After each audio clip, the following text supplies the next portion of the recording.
I wanted to understand the name kokum, right? Like, do you actually like kokum? I actually love kokum. I love kokum. And I do not like it when, like, you know, a lot of people make it sweet. They add like sweeteners into it to make it more palatable so more people can eat it and they eat it plain. But Yeah. they like actual just dried kokum is very sour. It's very sour. Oh, And that's the OG kokum that's the OG that I love. kokum. That's what you would put into your curries and stuff. Exactly. Not the sweetened one. No. I'm not the sweetened one. I'm the- No. no. So where did the name come from? Was it just something you just randomly, or was it like you saw it and you realized, oh my God, this is... I think it came from the fact that I had to come back home to realize that this is what I wanted to do and sort of make Why that did you come back decision. home? So my mom was kind of ill. I can say that now that she's amazingly healthy. So that's great. And so I was working in the US and then I was like, okay, now I had to renew my visa, but mom was sick. Yeah. So I was like, I'm going to come home and sort of sort out everything here. And be first. here for her, yeah. Fair enough. So, yeah, that's kind of how it started out. And then music came along too. Yeah. That's awesome, my friend. That at least you got a chance to pursue something while you were here, right? That gave you something. Yeah, perhaps back. it's because, I mean, for me, music is kind of like therapy, right? It's respite from life. Yeah. And a lot of my songs are even about like social and political issues.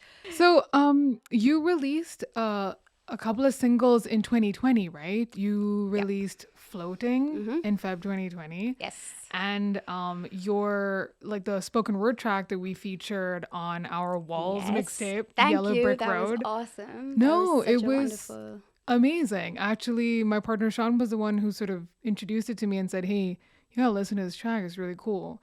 And I heard it and I really fell in love with it. There was something about it that really expressed, I think, so much of not just you, but I think just a lot of people would feel. And kind of from whatever you've told me, like, you know, you sent like a little voice note and you were kind of inspired by the Black Lives Matter movement and the Dalit rights movement that was happening at that time. Can you tell me about like what was sort of going on in your head at that time? So at the time, the CAA NRC protests were in full swing in India. And I think with Yellow Brick Road, it was just me giving Desis a stake in the Black Lives Matter movement. I feel like Indians in particular were reacting quite oddly to the movement happening with, you know, after George Floyd. A lot of Indians subscribed to the idea that, you know, the model minority, like you can succeed as a colored individual if you try hard enough. You just have to try hard enough. African Americans don't, the Indians do. You know, a lot of people were subscribing to that idea and talking about it. When the protests were happening, they were calling them riots and saying they were violent when most of them really weren't. So, I think there are lots of overlaps in terms of blackness in India, in terms of how Indians perceive Africans. A lot of African people have said they've faced a lot of discrimination in India, in our country. Yeah. So there were just lots of issues, I think, with that song, a little bit of a overall view on how I felt as an Indian watching those protests, watching the CAA and NRC protests. Police brutality not even talked about in India, right? How many nameless George Floyds have died at the hands of are supposed to be our authority figures. Exactly. Who's supposed to protect you? Exactly. Honestly, like protect and serve. Where is that, right? You know what? And I sort of echo your frustration because there is genuinely so much inequality in humanity, right? I mean, even if you were to sort of pull apart like aspects of your identity, there is some part of it that feels disenfranchised in some way, whether it's being a woman, being South Indian, being of a minority religion, being brown. And there's so much of that. And it's this idea of being made to feel lesser than. Right. And I've always, like, it's so unbelievably frustrating for me. I at least hope to do, because I think all of us can only do so much. And like what I want to do, either through my work or through the things that I've like experienced, is that like I always want to celebrate uniqueness, Absolutely. right? And to take the things that are considered lesser than or are flaws or whatever, and show them as a strength. Absolutely. You know? And I think that's, I mean, even with what we're doing here on Made in India, right? Like it's always a celebration of like talent and good music. But it's also that when you look at all the music in the world, a lot of it comes from pain and strife and personal struggle. Right. And it's for me, I always like want to be in a space where you can enjoy like the incredible, all parts of a person, right? Whatever it may be. And I think that's what was like I said, like what sort of resonated with me with your music, and how I kind of felt about what it meant to really sort of push beyond like all these ideas of inequality, and to go to a place where it's about like, hey, you know what? Like you are you, and that's awesome. Having the confidence of that demographic, of that niche, of being South Indian, of being a woman, of being queer, the confidence that you can sort of get from that is a great place to start to fight the oppression. So I'm not saying all these people are not oppressed. They definitely are. But when you have the confidence of that background, celebrating your uniqueness, celebrating that you're a South Indian woman here in India, then you come from a point of pride, right? The otherness is happening you are not othering yourself. Not at all. You are not othering yourself. Exactly. So just sort of wake up to that. Awesome. Yeah. So I was kind of curious, what are your plans like for this year? Are you working on some new stuff? Are you putting out some new stuff? There's lots of stuff happening. But yeah, this song is actually from an EP that's coming out soon. I'm so excited. That's Please tell me about the fun. EP, madam.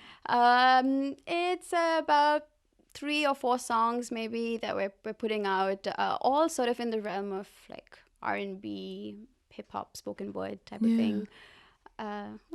Let's see. I don't know. So what's the song called you're going to perform today? This song is called Cheating. And it's about cheating. It's about cheating. It's about cheating. I'm assuming not cheating in like chess or not that cheating. It's another kind of cheating. It's another kind of cheating, but I don't think it's the cheating you think it is. It's not someone being bad. It's about a system being bad. Oh. Yeah. That's good that you explained that. Yeah. You'll be ready for a lemonade style. Be like, oh, he cheated in gin rummy. That's how he cheated. Yeah. And like, no, not that one.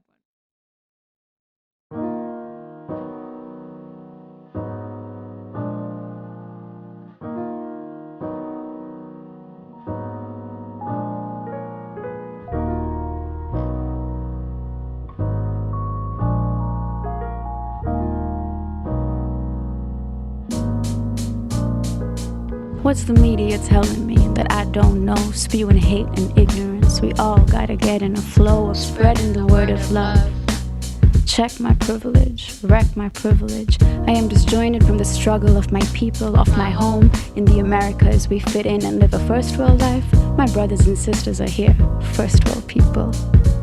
The millennial is impassioned, not enraged. Enraged, that's what we need to be. Our lives laid bare on a gambling table. We're all waiting on that royal flush. But all they flush down our throats. This hateful rhetoric, divisive, made to divide and segregate.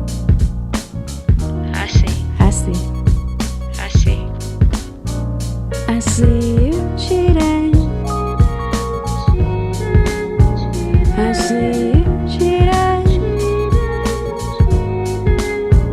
I see you cheating. You're trying to cheat me. We'll see. Divide and conquer is humanity's motto. All we gotta do is go back to the grotto, back to the word of love, the word of God, all of them, yours and mine. I find spirituality in the birds and the bees and the trees we cut down, forgetting we need to breathe. government's meant to protect and empower. All we've got is shit making us stutter. Back to the gamble, back to the table, waiting for our time. Our ace of hearts to bury the scars, wounded by a nation that pledged to protect, but everyone forgets their promise. I see, I see, I see, I see, I see you cheating. I see you cheating. I see you cheating. You're trying to cheat me. We'll see. We're playing on a magician's table with the magician's deck. The system's rigged so far, trying to make us forget, trying to make us slow with the needle and the powder and the pill and the prescription. That opium, that dope, diagnose us with our untapped potential. Our mental stability malleable, built on a foundation unstable at best. With ads and devices, following our vices and feeding it back to us like it's some A shit, some nice shit we gotta have, gotta make it prime. Our membership to humanity is left behind. I see. I see. I see. I see.